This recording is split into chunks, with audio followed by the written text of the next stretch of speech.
Hey guys. Uh, how has your week been? Or your even 2 weeks? I know mine has been really hectic, and that's what I wanted to really come on here and talk about, because I've had days where I kind of listed or not listed. I'm still on eBay. Where I put up things, consecutively, ask questions, consecutive days.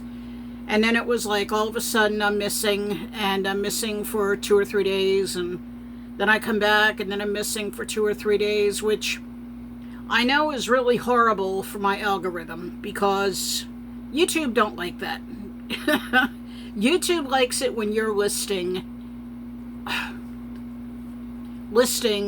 putting things up every day, sometimes 2 and 3 times a day. So this is something that I know that I really have to work on. And if I'm ever going to make it in the YouTube world, I got to get on this quick. But so let me explain a little bit about what happens. And and I've been on and I said, I'm sorry, I didn't list for a few days, things are going on, and what it really comes down to, I have dealt with anxiety and depression for quite some time.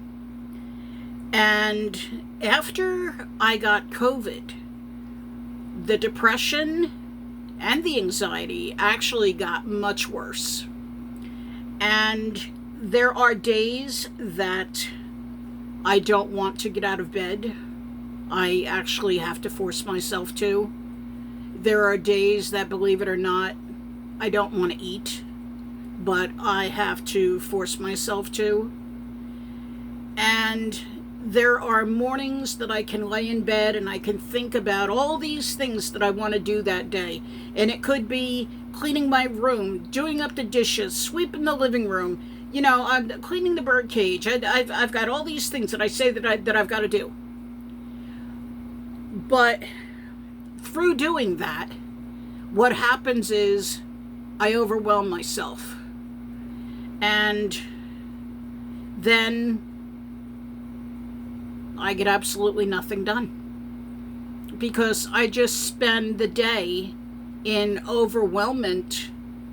And I know it almost doesn't make sense, because you would think, well, if you don't want to be overwhelmed, then you would just get these things done. But that's not the way my brain works, and besides that, I do deal with excruciating back pain, neck pain. That was from my fall, and I had broke my back, and I have like 5 neck spurs, and it's so a certain way that I could move my neck, just like I'm in pain for the rest of the day. Even as far as walking, I can't do a whole lot of walking because the pain just gets so intense. I just want to, I could be in the middle of Walmart and I could literally just want to sit in the middle of the floor, and because I feel like I can't walk anymore.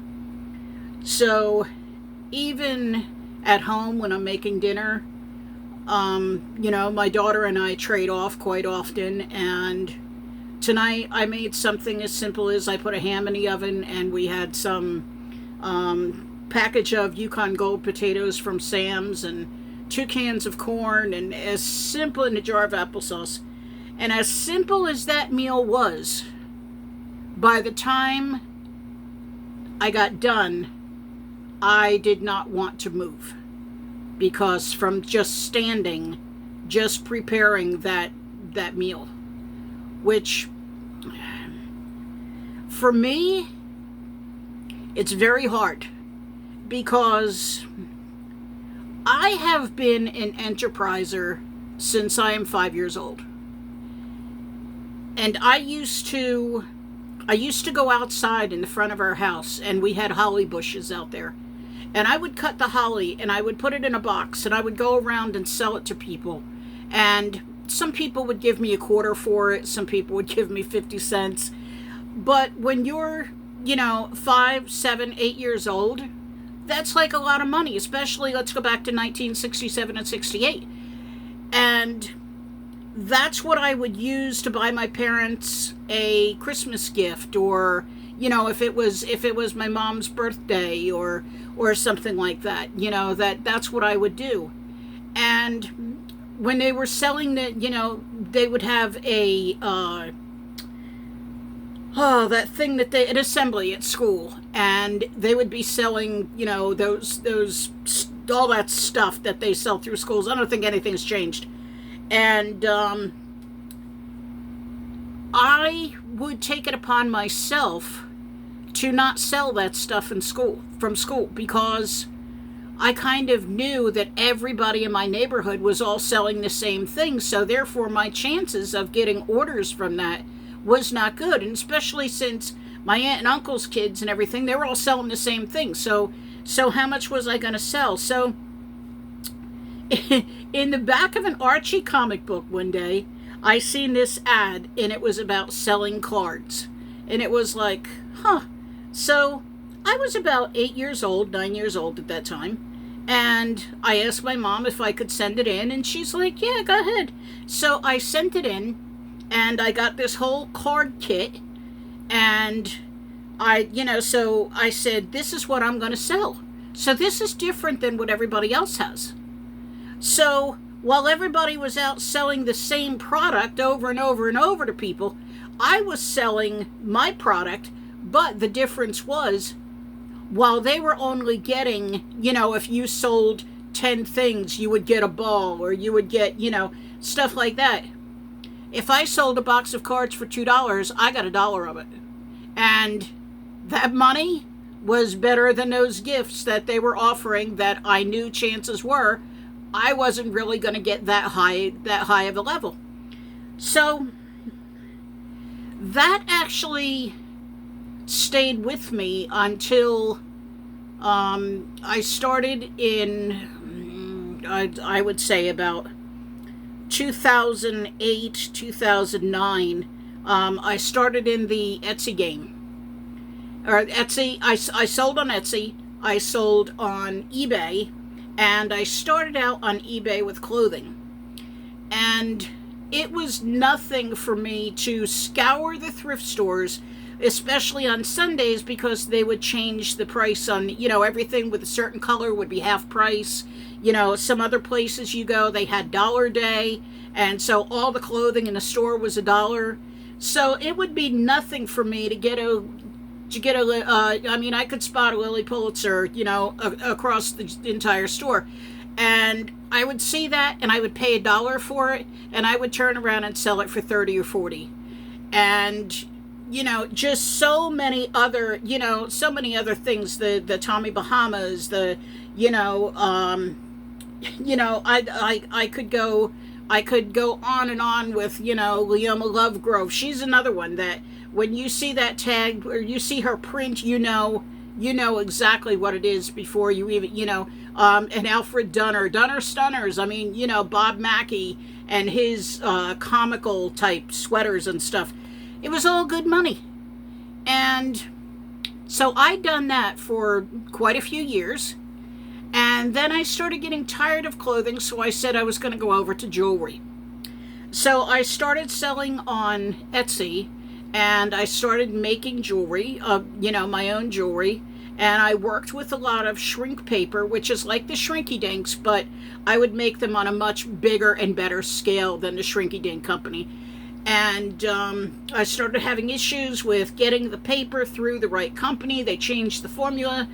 And so then I would switch over just to doing bottle caps. And then I started making bottle cap jewelry and bracelets and necklaces and rings and so on and so forth. So then I started following this other seller, and her name was Back from Burnout. In fact, she still sells. And she said she's a bookseller. So I said, you know what? I'm going to start selling books. So I started scouring the stores, back to the thrift stores, back to the libraries, book fairs, wherever I could find books, I bought books. And so, again, I started doing really well. And, excuse me, for just for 1 second here, I made my tea just to do this video. So, I started doing really well there. Well, then in 2020, my husband passed. And I went into quite a depression about that.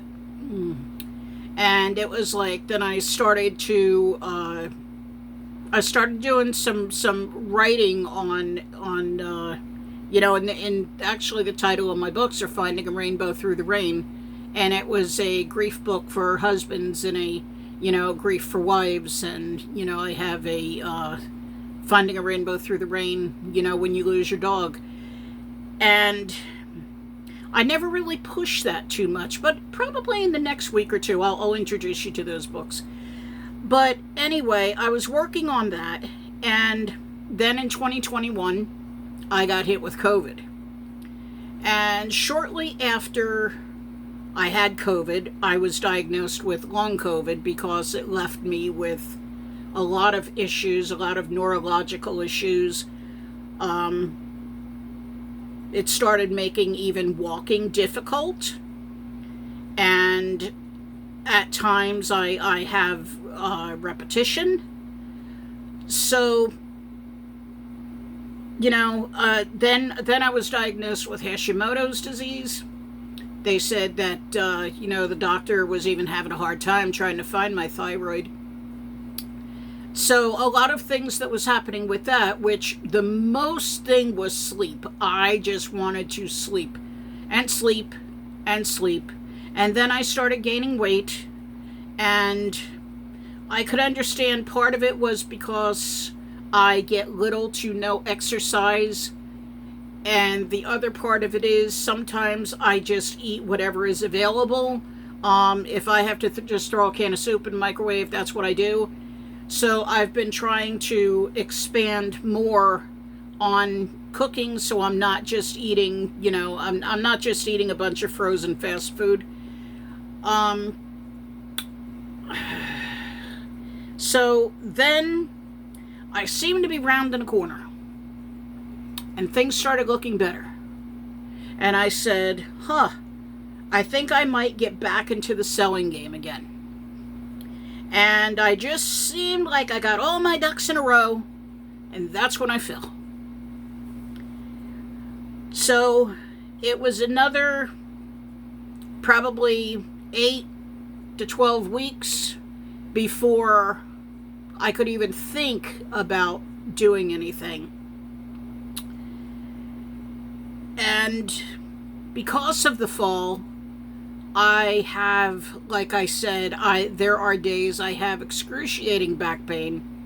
It is very hard for me to think.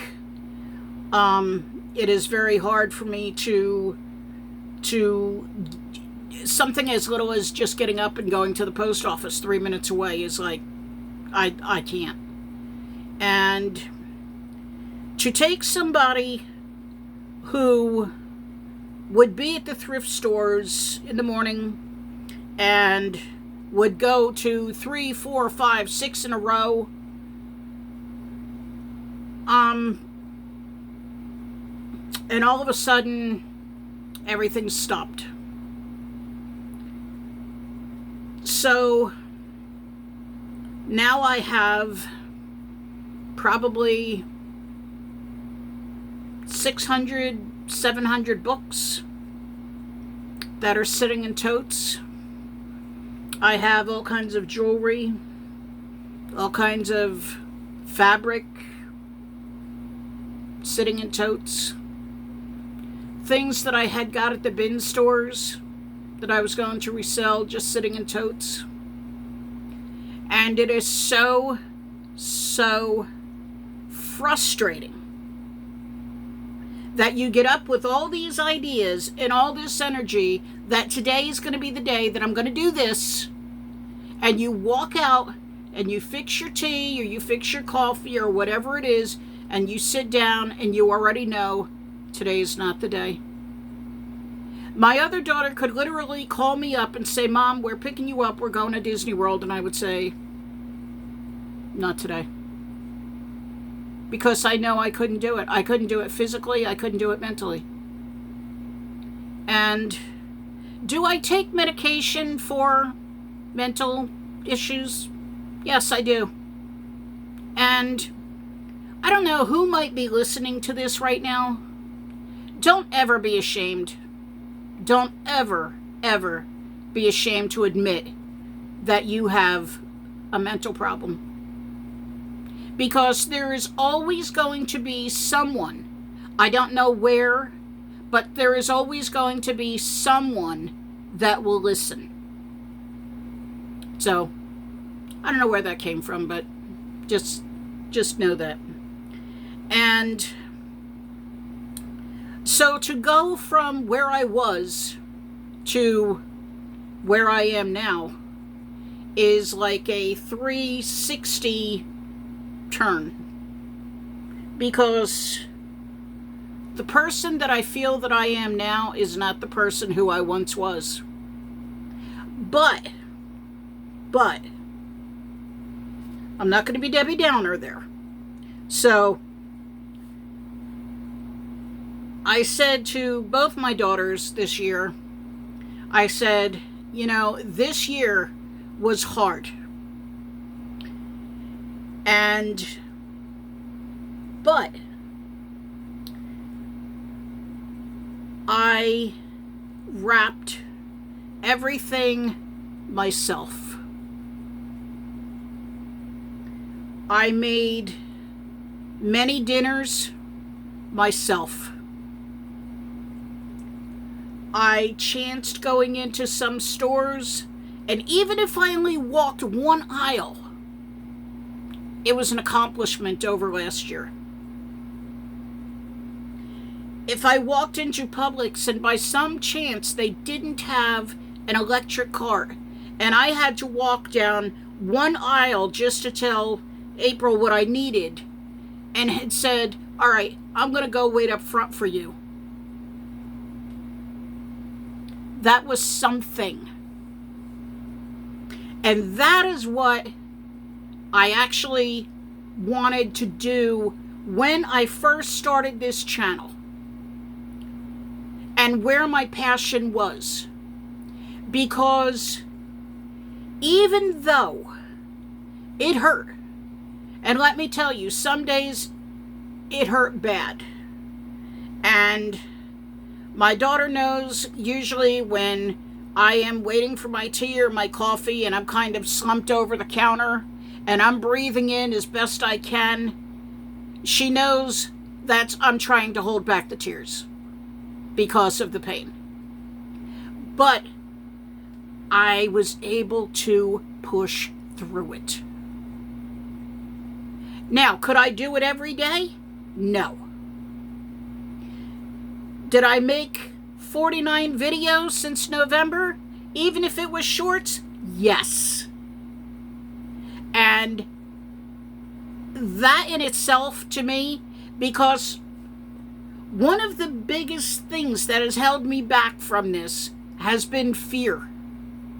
And it's like, even sitting down tonight and making this video, I said at first, I was like, you know what, no, that's okay. I'll just wait till tomorrow. And I said, no. No, we're going to sit down tonight and we're going to talk about this. And you're going to talk about what's on your heart and what's on your mind. But when I started to do this, to do the videos themselves, my hope was that I am going to reach somebody. I don't know who you are. I may never know who you are. But if I can change just one person who thinks that they cannot get up out of that bed, who thinks that they cannot do anything with their life, who thinks that this is it, this is the end. I want you to know you're wrong. Because there are more things that you can do with your life. And one of them is this right here.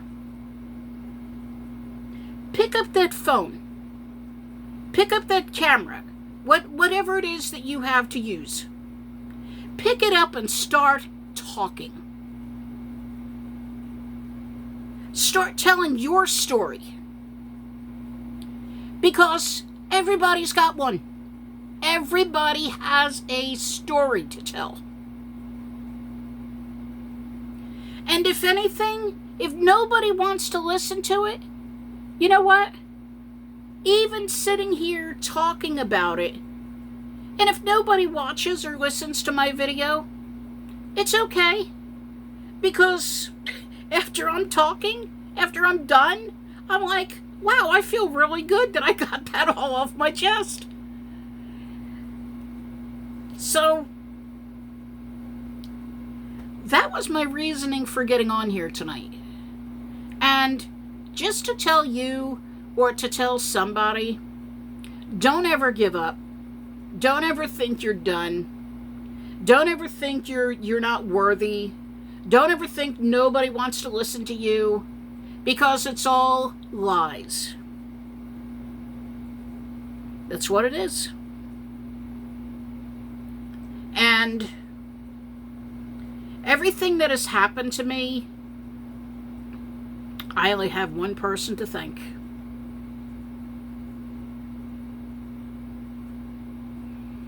Because God is my everything. And God has gotten me through this day after day after day. And even those days that I didn't want to move, God said, Carol, move. This is your job. This is your journey. This is your destination.